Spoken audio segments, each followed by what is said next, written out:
Hi, my name is Angela Kaida. I'm the Scientific Director for the CIHR Institute of Gender and Health, and I'm also a professor in the Faculty of Health Sciences at Simon Fraser University.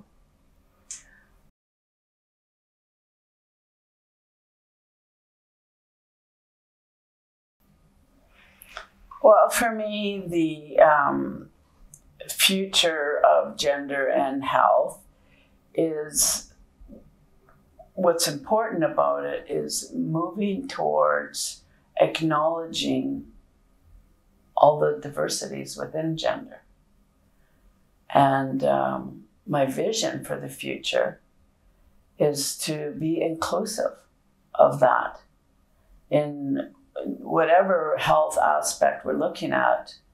We're also looking at the person, their gender, and their life experience and who they are. It all makes one package, all my relations. Thanks, Elder Sheila. My vision is pretty similar.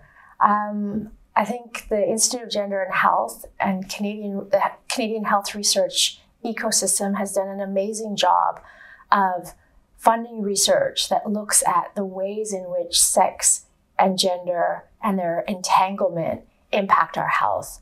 And there's so much more that we stand to learn from those initial steps of research.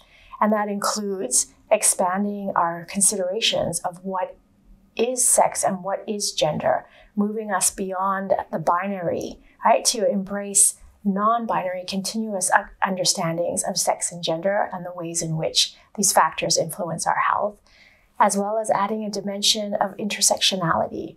How is it that us and the genders that we occupy, that we identify with, the roles that we play in our society, how we relate with others, what our institutional responsibilities are because of our gender, and how those intersect with other forms of our identity, of our social positions, of our privileges, of our oppressions, and how those come together to shape our health. I think that's a really exciting area of research and areas for learning.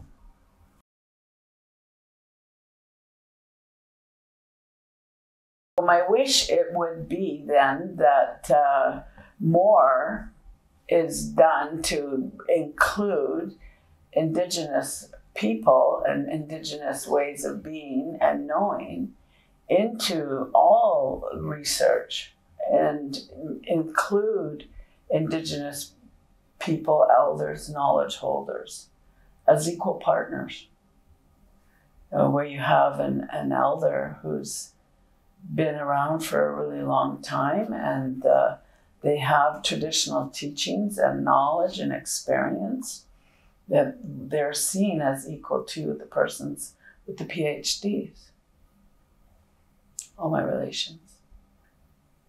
Yeah, I mean, one wish for the Institute is I want every health researcher in Canada to see themselves as members of this Institute, in the sense of all of us need to be asking questions in our research about how do sex and gender function to impact the health outcomes that we're interested in. So really, I see it as a calling in of the health research community. And at the same time, because you said one wish, but this is like a 1.5 wish, is that we have a chance ahead of us to deepen our scholarship of how, what are the mechanisms that shape how sex and gender influence our health.